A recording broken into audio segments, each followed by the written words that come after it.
The fifth set will be played on Bel'Shir Vestige. Spawning in the bottom right-hand position, the orange Protoss, playing for KT Rolster. His name is Zest. His opponent, Blue Zerg, on the left top corner. His name is Savage, playing for Kespa teammate. Oh, we got some creepy Zergy music going on in the background there. So what do you expect to see in this particular matchup against these two players? Well, it looks like we're going to see a Forge opening from KT player. I expect a very standard build from Zest. I mean, he's a guy who used to do amazing in Pro League, and we were actually considering him to be even better than Stats for a good amount of time, but he kind of he leveled off, I feel, and now is you know, not really doing so great. Actually, I remember a friend of mine, TT1, was talking to me. He said that Zest actually has been overperforming.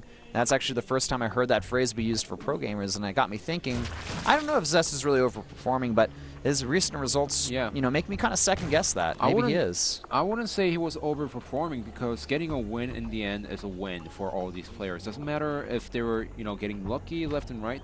They got the win, and that's all that matters in the end. However, Zest, he's just falling out of shape a little bit, and because of that, I have a feeling that he's losing confidence as the time goes on. Yeah, it could be a confidence issue as well. Sometimes, you know, confidence works both ways, guys. It can keep going up, I mean, or go down. Yeah, personally, I wouldn't say overperforming, because this guy was doing okay in Brood War, and when he transitioned into Starcraft2, he was doing really well for KT Rolster. Yeah. I also have to say, switching from Wings of Liberty to Heart of the Swarm might have been an issue for him a little bit. Yeah, that's when we did see a really large drop in how he performed. Yeah. All right, so we just have a standard opening here from Savage. But I don't think this is going to be a standard opening from Zest, as he's trying to hide the probe over there. His opponent, however, does have the Overlord, but look at this. He's going to try to trap his probe with the pylons. Yeah, there's already drones heading off the mineral line here. Zest needs to have a perfect wall with the cannons, and he gets the perfect wall. There we go. So he's going to build a cannon in the mineral line, and the probe does sneak out. Did you see that? Yep. That was sick, man. It actually happens a lot on a map like this, and he's building additional pylons to make sure those drones actually cannot get out of there. But the drones does get us full surround on the cannon over there. I kind of wish that Zest actually canceled that pylon at the last second there. He could have gotten another cannon up just slightly faster.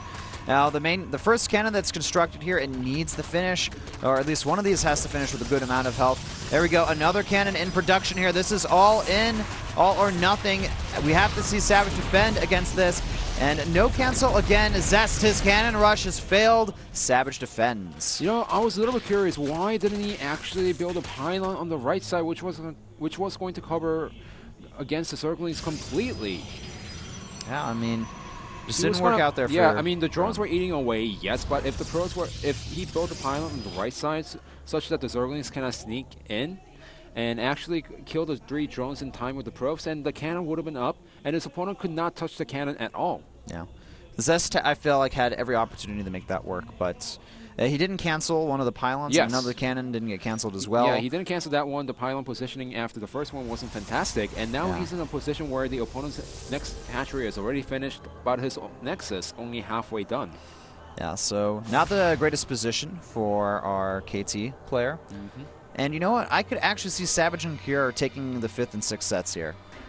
Well, hold on a second right now. Look at this. That's trying to see when his opponent is going to take a 3rd base behind this. Yeah. It's actually a pretty solid amount of lings out from Savage. Yeah, and remember, he was forced a lot of Zerglings out because he didn't know if the cannon was going to finish in time, and he didn't know how great the positioning of the pylons were going to be. But, you know, of course, he managed to defend against the cannon rush pretty well. And you know what?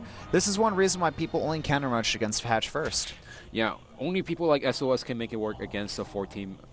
SOS and Hero. SOS and Hero. Those are like the 2 Protosses that come to mind that have actually successfully done like a cannon rush like that. All right, just to talk about those games a little bit, SOS, he was a little bit lucky because Soki did not have an Overlord as a natural to see where the probe was.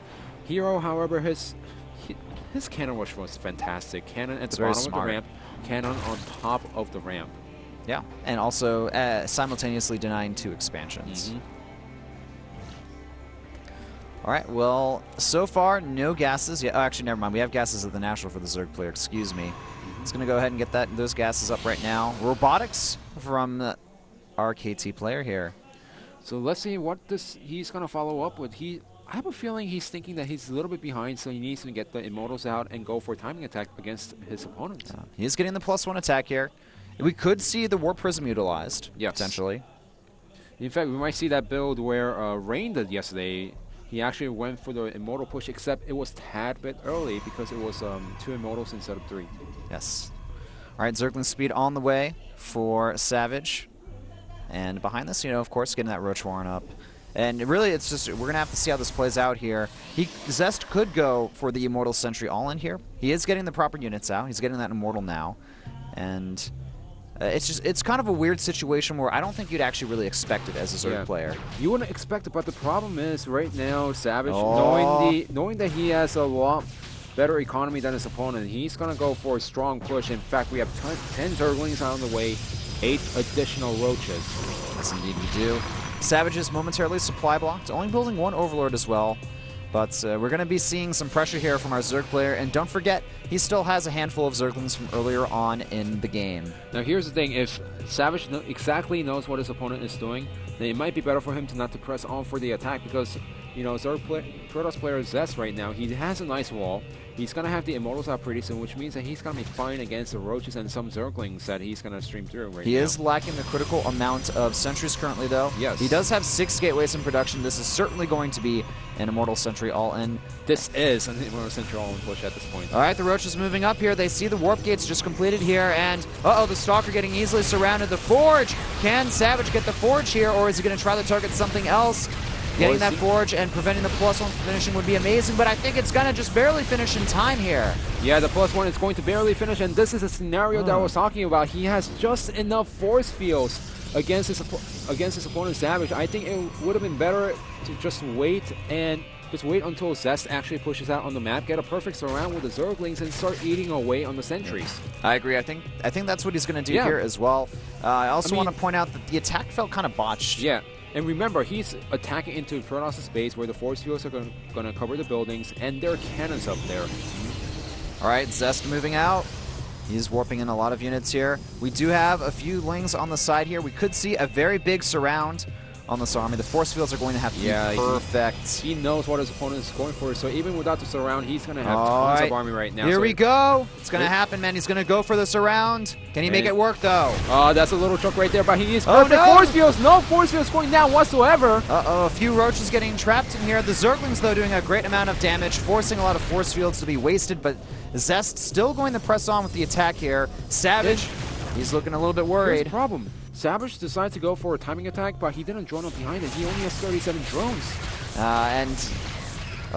This is actually starting to look really, really bad for Savage. For a second, I thought he had a lot of drones, and that's the reason why he was hitting a lot of Roaches and Zerglings behind us, but with only 37 drones, this is not going to be perfect for our Zerg player from Kespa teammates. Yeah, I guess that's what it's looking like here. That sentry count is pretty dangerous looking. There's also 3 Immortals in this army, not 2. The Warp Prism, the Mothership Core added in addition to this army here. It's just looking really scary. And the problem is the Protoss player is in perfect position to put down perfect force fields against his Time Warp goes down. The force fields are solid here. A lot of the Roaches are still in there, focus firing down in some of these units, but I think that the Protoss player has just enough firepower. We're going to need to see a lot of reinforcements from the Zerg player in order to hold this off. The Immortals, they're still alive, and they're doing the massive amounts of damage here. One falls. Will the second fall as well? No. The Warp Prism picks it up and keeps it alive. The sentry count still very high as well. Savage being forced out of his third base after a botched cannon rush. Zest, it looks like he's still going to manage to win this game. The second Immortal does get down. There's only one more Immortal behind this, but the problem is the economy. He doesn't have enough economy to make the units right now. In fact, only 4 Zerglings, 1 Roach coming out. GG. So Zest pulling in a victory after a failed cannon rush, and I actually think that because that was so unexpected, it worked. And, Savage wanted to capitalize on his early advantage in the game by going for some pressure, but it's because of the build order composition, having that Immortal out early, having those sentries, things just worked out really well for Zest, despite being behind earlier on in the game. And usually Zerg players, if they take an advantage like that, they drone up heavily behind it so that they get an economic advantage. So I expected a scenario where the Zerg player was droning up too much and the Protoss player was going to take out the third base in the natural. However, Savage, he was sitting on low drone count and he decided to go for the attack, which did not work at all. Yes. All right, guys, so we're going to move into the 6th set soon. It's going to be Hitman versus Cure on Whirlwind. And if KT can secure the victory here, then they will win the series. If not, then we will go into the ace match between these two teams. We're going to go into a quick break, so don't go anywhere. This is the SK Planet Pro League.